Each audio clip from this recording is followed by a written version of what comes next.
नमस्कार शेतकरी बंधूंनो, आज आपल्या एसआरटी क्षेत्रावर आपण गव्हाची लागवड केलेली आहे. गव्हाची उगवण सुद्धा झालेली आहे. तर मटेरा नवजीवन शेतीचे एक अधिकारी साहेब आपल्या शेतामध्ये आले. तर आपण सुरुवातीला त्यांचा परिचय घेऊ. सर नमस्कार. नमस्कार. तुमचा परिचय द्या. माझं नाव शैलेंद्र ठाकूर आणि मी मटेरा कंपनी इथे लीड ॲग्रोनॉमिस्ट म्हणून कार्य करतो. आणि जालना जिल्ह्यात आमचे जवळजवळ 2000 शेतकरी इथे आहेत आणि त्या शेतकऱ्यांसोबत आम्ही 60 गावांमध्ये इथे नवजीवन शेती प्रकल्पाचं मागील 3 वर्षापासून इथे कार्य करतो. तर सर मला एक सांगा, तुम्ही आज आमची शेती बघताय. आम्ही सुद्धा 2 वर्षापासून पूर्णपणे एसआरटी आणि एसआरटी सोबतच आमचं मटेरा सोबत सुद्धा नातं जोडलेलं आहे. म्हणजे आमचे जिल्ह्याचे काम करणारे फुले साहेब असू द्या किंवा आमच्या भागाचे प्रतिनिधी फुले साहेब असू द्या, हे वेळोवेळी येऊन आम्हाला मटेराबद्दल, झिरो टिलेजबद्दल अनेक गोष्टी सांगत असतात. अनेक IPMचे कार्यक्रम कपाशीमध्ये कसे राबवायचे ह्या गोष्टीसुद्धा ते सांगत असतात.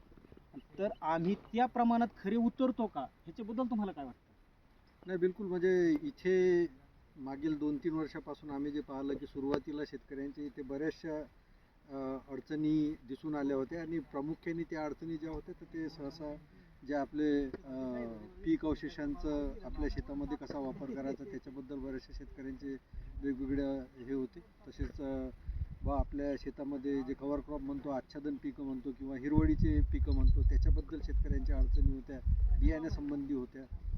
नंतर शेतकऱ्यांना सर्वात महत्त्वाची अडचण वाटली ती म्हणजे टिलेज, ज्याला आपण जे मेहनत दौरे वगैरे किंवा मशागत कशी कमी करावं याच्यावर थोडंसं शेतकऱ्यांमध्ये संभ्रम होता.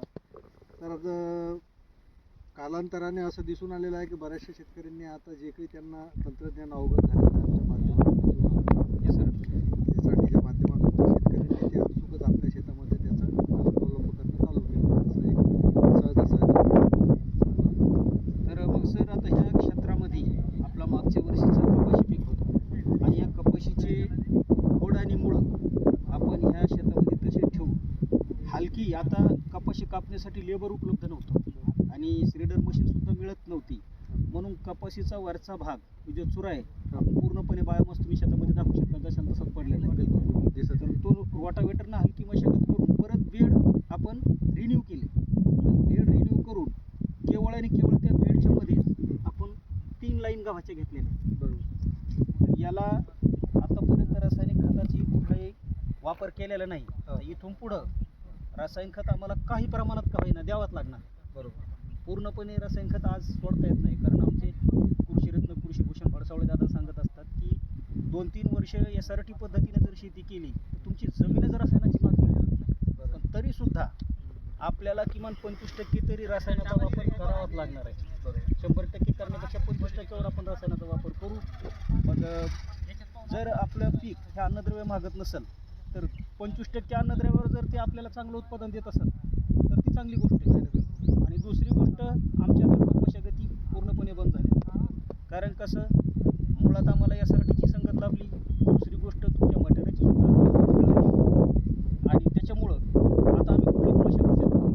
म्हणजे इथे शेतकरी बांधवांनी जर का यांच्या शेतावर येऊन पाहिलं तर शेतकरी बांधवांना लक्षात येईल की यांनी टोकन पद्धतीने या एसआरटी पद्धतीचा अवलंब केलेला आहे आणि गहू इथे लावलेला आहे.